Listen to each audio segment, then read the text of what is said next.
This is a super quick video to go over my 2005 Honda S2000. The S2000 is such a good combination of a lightweight sports car that you can have a ton of fun with, but also drive it every day. I realize I've never gone into depth, so I'm going to show you this car and go into a little bit of detail. The car looks so good, and for being almost 20 years old, I still think it holds up and looks incredible.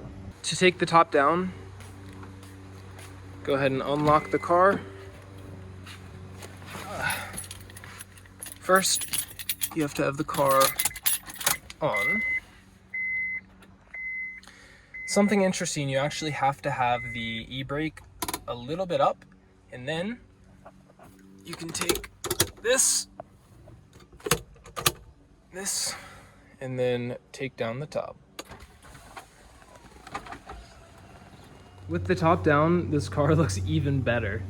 I think it might be a combination of the sun and the fact that I just detailed this car, but oh my gosh, it's looking so good. This is something that's really great about the S2000. It's sporty and it stands out and looks special, but you know, you're not driving a Lamborghini, you're not driving something that's insane and everyone's looking at you. You can sport around this car all day and, you know, relatively be quiet, not going a million miles an hour, and people aren't gawking at you. At the same time, you do get a lot of love from true car fans, and especially S2000 fans. This car has a bit of a cult following, and for good reason.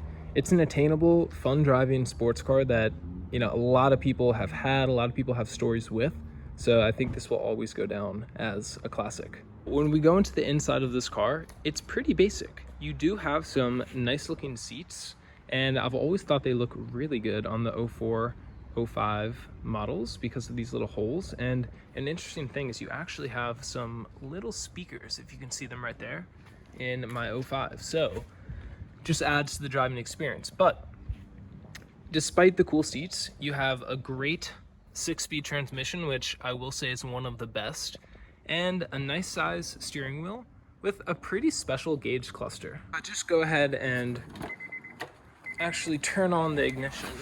You can see this pretty cool dash cluster.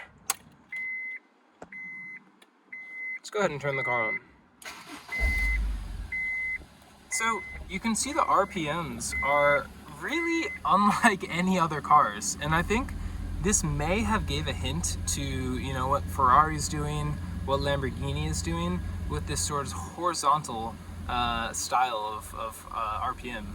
So give it a little rev. I'll go ahead and turn the car off now.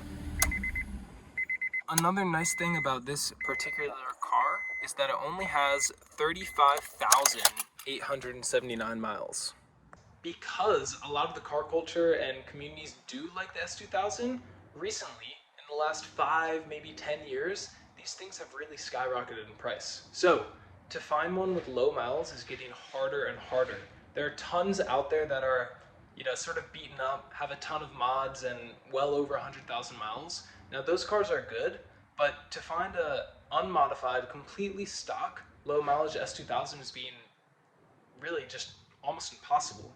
I saw one just sold on Bring a Trailer with a very, very rare orange color for over $100,000. And some of the CRs have hit $200,000.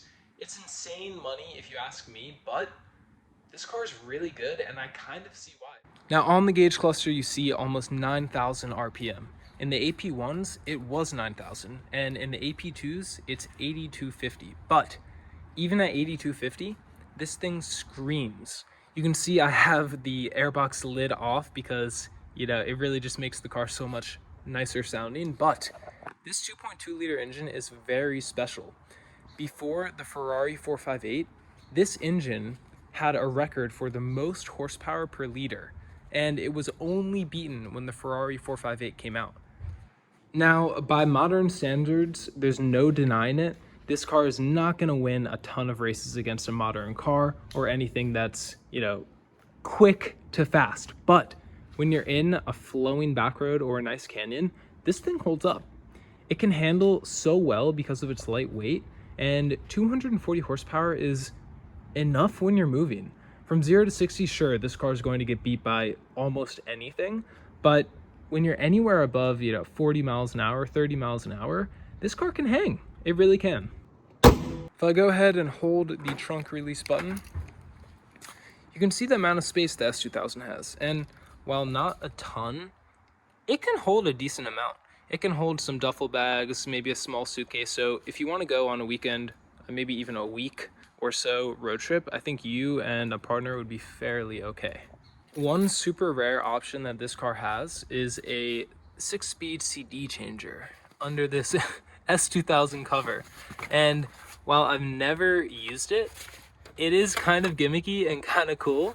On my old 2004, it didn't have this, so it's kind of fun to see all the little differences that Honda made in just 1 year. This paint, I've always loved the silver Honda S2000. There's a great blue, a nice yellow, and some other cool colors, but for me, the metallic flake in this particular Silverstone paint just looks so good. And when you get it on a day like today, when the sun is just beaming, oh my gosh, really, really looks smart. The last thing I'll say is this car's just reliable. Knock on wood, but my BMW M4 is breaking stuff all the time, has little things here or there that's pretty expensive. This car is not like that. This car starts up every time, never has any lights, barely breaks anything, and when you do, it's not $1,000. You can go order the part and it will not break the bank. Thanks so much for watching. Those are some things about my 2005 Honda S2000 that I really like. I'm so pleased with this car. I think it's one of the best sports cars and just lightweight driver's cars that you can really get. I can't wait to do a ton more miles in this car, do some fun stuff like a suspension, making it a little bit more modern. So many more videos to come. Thanks so much for watching.